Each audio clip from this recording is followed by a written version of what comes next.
Hey y'all, and welcome back to Life on the Ridge. So if you remember back earlier part of this year, I had to take my tractor and get it worked on because the shuttle shift wouldn't shift back and forth, forward and reverse. And I think I might have possibly just figured out what caused that. But if you go back and watch that video, the dealership told me that there was a rubber plug in the bottom of the transmission housing that whenever they sell it brand new off the lot, that plug's supposed to be removed. Well, my plug was still in there, and so they said that's what caused the condensation and moisture to build up inside the transmission housing, and everything rusted up and seized up. So looking myself, and with a lot of help from y'all, from other subscribers that had the same tractor and have had the same issue, we were able to locate that plug. And mine was after the fact, even after the dealership fixed it, which my tractor's working now. But the plug was still in there.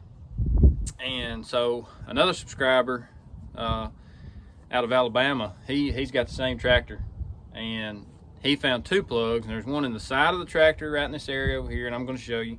And then the other plug, the one mine was still in, was in the bottom of the transmission housing, and I'll show you that too. But I was looking just now and I couldn't find that side plug, and so let me show you what I'm talking about. Okay, so the side plug is, let's see if I can show you on camera. It's gonna be hard to do, but bear with me. All right, so that side plug is located right there. Well, the issue with that is, see all that dirt in there? Mine didn't have a plug in it, so maybe it was actually removed, but I had dirt daubers build a nest up in there. So right there's the hole that I'm talking about. Right there, okay? So there's dirt dauber nests. It's hard to see with the camera right here, but hopefully you can see what I'm talking about. Right there. See all that gunk? Look at all that.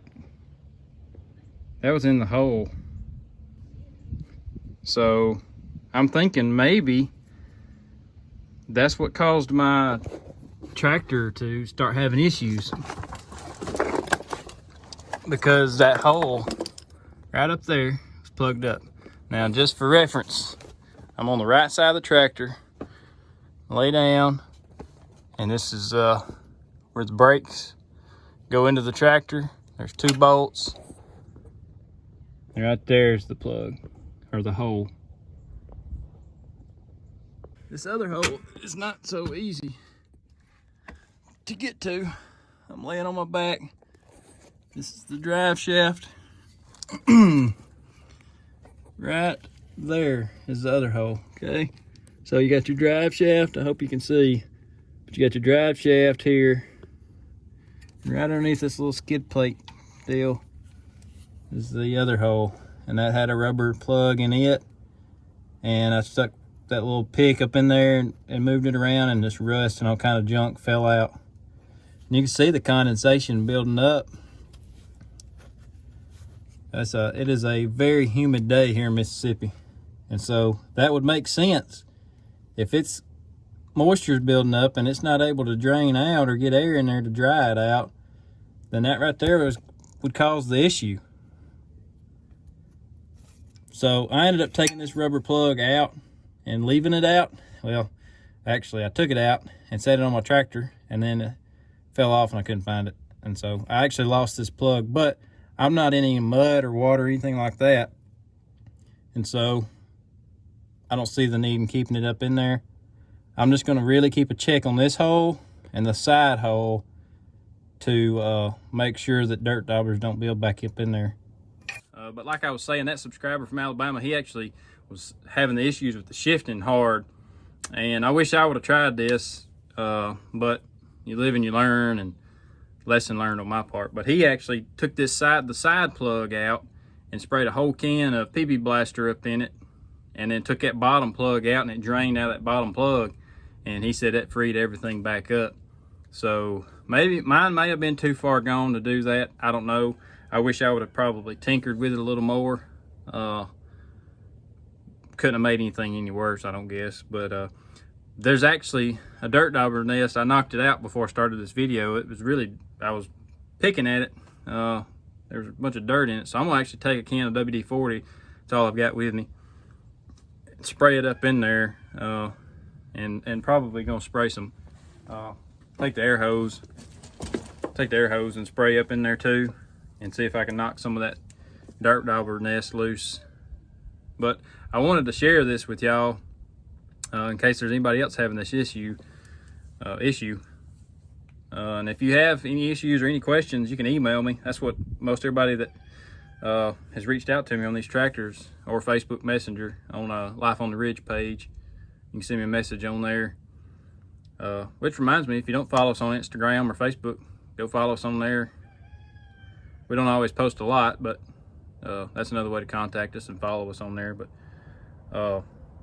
yeah, I just wanted to let y'all know about this, possibly a fix. This is definitely a Mahindra Flaw that I did not know about, and it's not a lot of info on it on the internet. So that's why I wanted to make this video, and I hope it helps some of y'all. If you're having this issue, like I said, feel free to reach out if you need to. In the tractor community, we're all here together and help each other out. Which brings me to my next point. This is the loader control valve for the tractor here. I never had any problems out of this thing, and it seemed like after I picked it up, after the dealership fixed the tractor, this has been leaking ever since. And it's been a slow leak, but it's steadily gotten worse and worse. And so for all you veteran tractor owners, because I'm a newbie and take all the advice I can get, I was reading online and possibly can replace some O-rings in here. I hate to replace this whole control valve because there's nothing really wrong with it other than the little seal noise down at the bottom are leaking. So if anybody has any experience with that, let me know in the comments or send me an email or something, because these things are not cheap. And so if I can replace an O-ring or something in here, let me know, because I need to get that done. It seems like this other one, I don't know if that's normal to twist like that. Like I said, I am not a tractor mechanic at all, but you can see the amount of gunk on there. I think everything seems pretty tight, but I'm gonna try to tinker with it a little bit and see what I can do. And but if you got any tips or suggestions, leave me a comment down below. I'd sure appreciate it. But yeah, I just wanted to make this quick video to just maybe we found a fix to this Mahindra issue on these 3016s. I don't know. But good luck to anybody else that's having this same issue. Hope you can get it resolved without taking it to the mechanic like I did. Yeah, hope you enjoyed this video. If it helped you, give it a thumbs up, leave me a comment down below, and see y'all next time.